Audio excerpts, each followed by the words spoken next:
So let's say you've got all of your leads for the last 5 years and it's been a war and peace, arduous exercise, and you are cursing me, and I appreciate that. And you've got 500, at least I would suggest, but 500 different names and organisations and all sorts. Look, now is the time to completely sort them. Some of them you will delete immediately because it's just not worth your time to actually go through them. They might be, just a first name and a mobile number or something. But I would actually suggest that you cleanse that list as much as you can to perhaps get down to about 200, and let's just look at the stats with that. So we say we start with 500, cleanse the list down to 200. So effectively you're cleansing a good 2/3 of that list. You want to be left with about 1/3 of that list to make sure you have the most amount of data. Of course, if you do have 500 leads, all with email addresses and mobile numbers and quality of lead, then of course you wouldn't cleanse the list. But normally people have varying degrees of the quality of the leads. Please remember at this stage, leads are lapsed clients as well as all of the other leads that you have taken over the last 5 years. You would have not documented everything, I appreciate. But it is important to try and get as many down there as you can. You would have filed them in your inbox. You would have filed them in different weird and wonderful places. It's just important to bring them together for this qualification. So it's now time to prioritize the leads that you have got, and it's really important to do this to make sure it's the most efficient follow-up, which will yield the best conversion ratios. So we've already lost, hopefully, 2/3 of the big long list that you have if the data isn't very clean. So we're actually focusing on more of a realistic amount of data. So if really and truly about 200 line items would probably be the most that you can do this exercise with, otherwise it will become very tricky. And the next stage is actually to look at the qualitative scoring that you're going to score them against. And every single business will be different with this scoring. Some businesses will value certain things over others. I'm actually going to talk you through the qualitative scoring that I value in my businesses. So here we have the first one.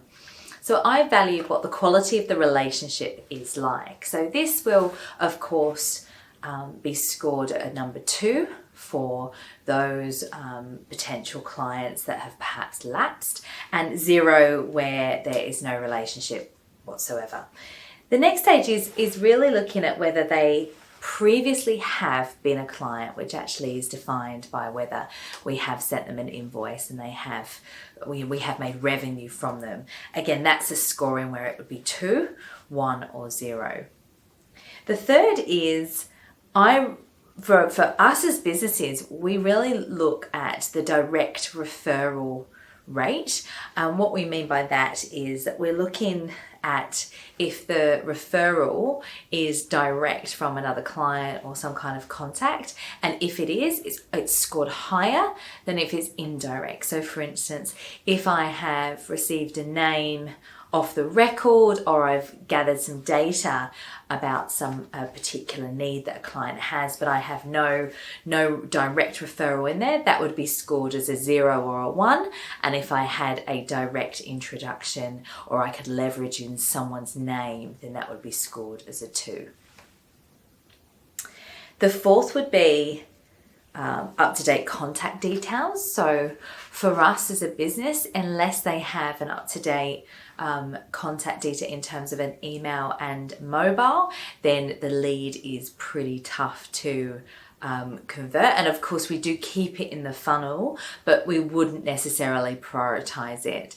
And just recognize when I say up to date. So an email address at an organization where they've moved twice since is of course not up to date. However, there is a lot of different ways you can find up to date email addresses that isn't actually that hard. What is the most valuable is their mobile number. So people don't change mobile numbers as much as they used to, even when they have work phones. And often when they leave businesses, they give their replacement their mobile. So that is also an option. So for us, we rate mobile numbers as a 2, up-to-date email addresses as a 1, and 0 when there's 0 information. Number 5 for us is about how close they are to our ideal client persona. Number 2 would be they fit perfectly in it. Number 1 is broadly they do. And 0 is we don't know or we don't think so. So this always helps with the scoring system as well.